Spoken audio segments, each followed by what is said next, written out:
morning, good afternoon, good evening. My name is Pierre Empelé, otherwise known as Pamboy, and this is your new favorite Fashion Week program.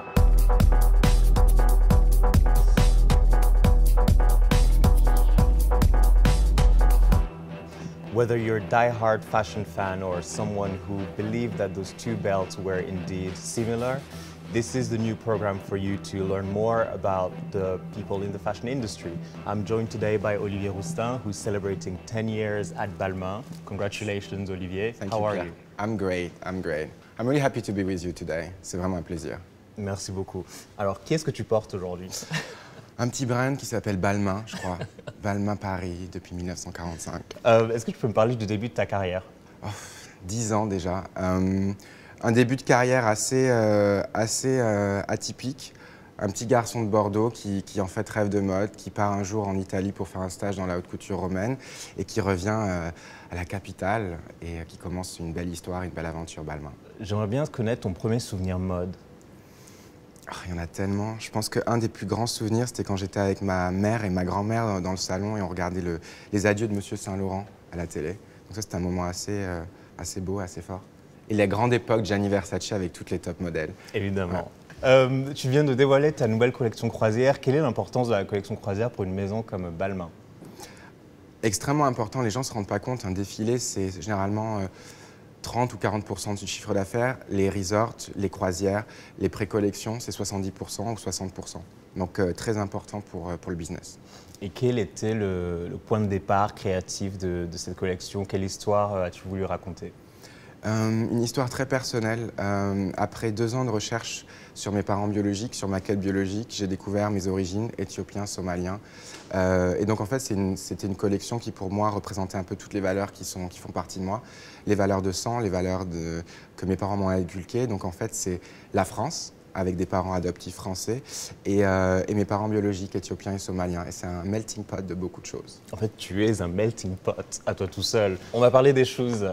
Einstein. Einstein. Des Einstein shoes. Il y a une photo d'Albert Einstein qui porte exactement ou pratiquement les mêmes chaussures que toi. Ouais. Donc c'est un parallèle intéressant pour Absolument. moi parce que Albert Einstein, Olivier Rousteing, on n'y pense pas tout de suite. Pas tout de suite, sérieux? Sérieux? Non pas que tu aurais... Je pense pas qu'on partage le cerveau, mais je pense qu'on partage les chaussures. Mais c'est déjà ça. C'est déjà chic. pas mal, non? D'ailleurs, j'étais fan quand j'ai vu cette photo que tu avais publiée sur Instagram. J'étais absolument fan parce que je crois que je l'ai envoyée à mes 10 premiers WhatsApp groupes. Enfin, parce que je me suis juste dit, mais comment on peut trouver un parallèle avec Olivier Rousteing et Einstein? J'adore. Fashion, c'est la mode. Donc 10 ans chez Balmain. Oui. Tu es beaucoup plus à l'aise, j'imagine, qu'au début. Absolument. Et qu'est-ce que tu aurais fait différemment? Tu sais, j'ai pas forcément de regrets en fait dans ma carrière. La seule chose que peut-être j'aurais fait différemment, c'est de faire peut-être moins confiance à certaines personnes qui m'ont un petit peu déçu. Quand j'ai commencé Balmain, j'avais 24 ans, donc j'étais assez jeune et insouciant, et je dirais même innocent. Et le fait d'avoir fait confiance à des personnes qui m'ont un peu fait de mal, ça a été la seule chose que je dirais à un petit Olivier. Je lui dis fashion is not a big family, fashion is business. Never forget that. Et quel est le moment le plus mémorable pour toi? Un grand moment de joie pendant ces 10 ans de carrière? J'en ai eu tellement. Je dirais que c'est ma collaboration avec H&M en 2015. 98% sell through dans le monde en moins de 10 minutes. C'était assez impressionnant de voir tous les gens, tous les jeunes se battre pour Balmain, acheter tous ces vêtements.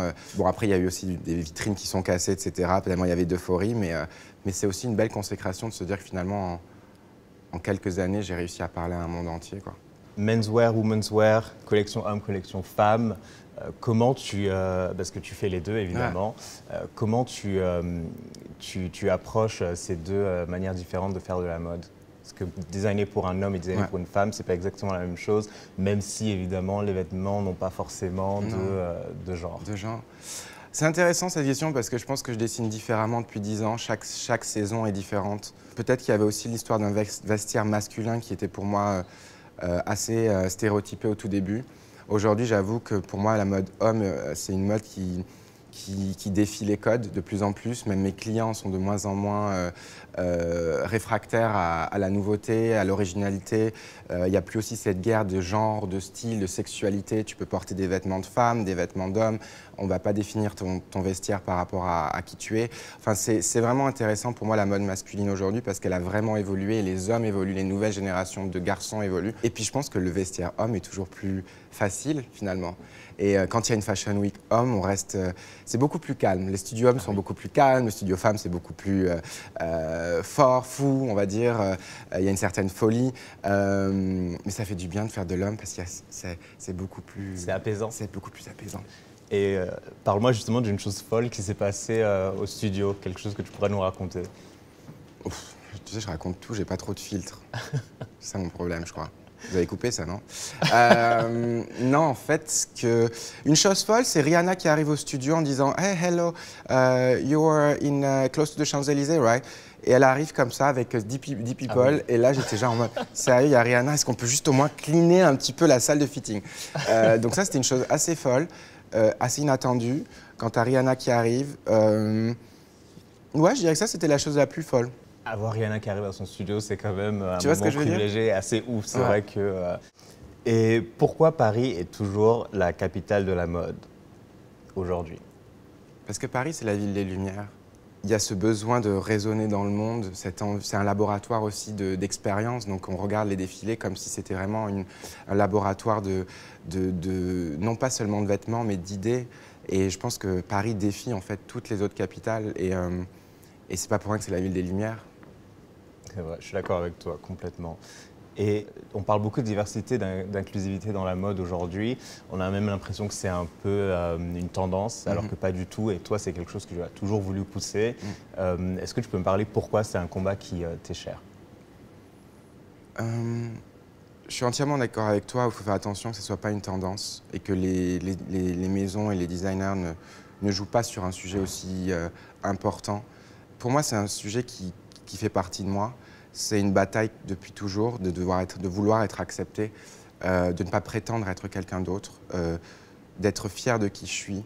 Et la mode a souvent été très, ce que je dirais, élitiste / exclusive, plus qu'inclusive.